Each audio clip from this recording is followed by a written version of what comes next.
बरै अझै पुगेन रे हौ लास्ट टाइम ल 1 2 3 कल्लै बोलो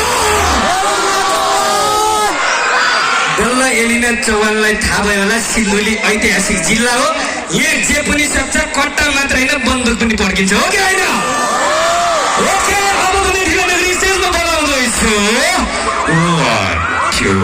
3 एलिना चौहान जोरदार तालीले स्वागत गर्छ सिन्धुली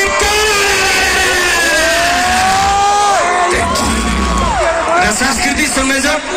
रामभक्त श्रेष्ठज्यूलाई माला लाएर स्वागत गर्नलाई यति राम्री ब्युटिफुल हेर त टाढाबाट हेर्नुपर्छ नत्र करेन्टले खान्छ थ्याङ्क यू सो मच